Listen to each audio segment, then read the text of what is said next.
6 stepmums and a crown. Elizabeth I's surprisingly chaotic other mothers. Once upon a Tudor time, there was a little red-headed princess with a crown in her future and a frankly ridiculous number of stepmothers in her past. From glamorous queens to terrifying cautionary tales, Elizabeth I's early life was less Disney and more divorced, beheaded, and traumatized. So let's dive into the stepmother saga of Gloriana herself, because behind every great queen is a rotating cast of her dad's wives. Well, Catherine of Aragon wasn't just Elizabeth's dad's first wife. She was the ultimate royal package.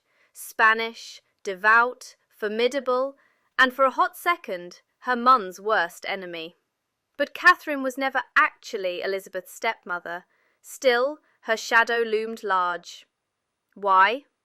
Because when Henry tossed Catherine aside for Anne Boleyn, it sparked the royal thunderstorm that Elizabeth was born into. Catherine had her own daughter, Mary, and that dynamic set the tone. Mary resented Elizabeth's very existence, and it didn't help that their shared father was more focused on marrying younger women than actually parenting. So while Catherine didn't raise Elizabeth, her fall from grace shaped the little princess's legitimacy, or lack thereof. When Henry annulled his marriage to Catherine, Elizabeth became an illegitimate daughter of scandal. Thanks, Dad. Anne Boleyn wasn't just Elizabeth's stepmother, she was her actual mother.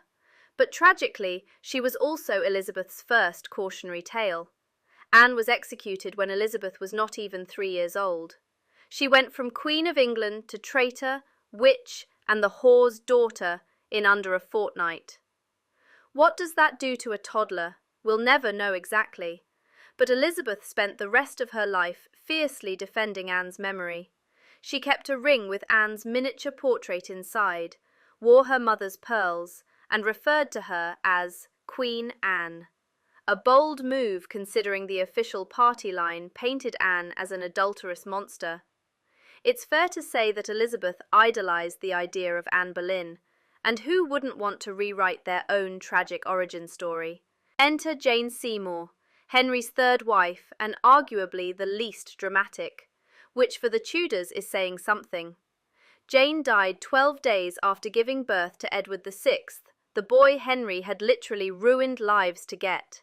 And although Jane never had the chance to bond with Elizabeth, the king's grief elevated Jane to sainthood. She became the good wife, the quiet, submissive one, the one who gave him a son and died conveniently before she could disappoint him. Elizabeth saw how her father canonized Jane, and that taught her something vital. Survival often meant silence. So no, Jane wasn't a mother figure to Elizabeth, but her legacy was loud and clear. Good queens bore sons. And shut up. Catherine Howard, the teen queen and a terrible influence. Catherine Howard was barely older than Elizabeth when she became Henry's 5th wife, and let's just say things got awkward. Catherine didn't see Elizabeth as a stepdaughter, more like an inconvenient reminder that her new husband was ancient. Catherine and Elizabeth had almost no relationship, but when Catherine was arrested for adultery, guess who was caught up in the fallout? Young Elizabeth was interrogated. Why? Because her governess was involved in the whole mess. That brush with scandal taught her something else. Proximity to desire is dangerous. Catherine Howard died screaming on the scaffold at just 19. Elizabeth? She made a mental note. Never let lust or love undo your crown or your neck. Catherine Parr, the last and the best. Sort of. Catherine Parr, the final wife, was the first and only one who actually tried to mother Elizabeth. She was smart, pious, politically savvy, and genuinely fond of her 3 stepchildren. Catherine brought Elizabeth back to court, got her tutors, and restored her place in the line of succession. In short, Parr was the real MVP. But it wasn't all bedtime stories and Latin lessons. After Henry's death, Catherine married Thomas Seymour, the 16th century equivalent of a TikTok thirst trap.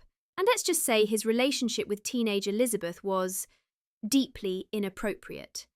Elizabeth lived in Catherine's household, and Seymour allegedly flirted with her. In her bedroom, at dawn, with tickling. Catherine reportedly walked in on it once and still stayed married to him. Eventually, the tension got so bad Elizabeth was removed from the house.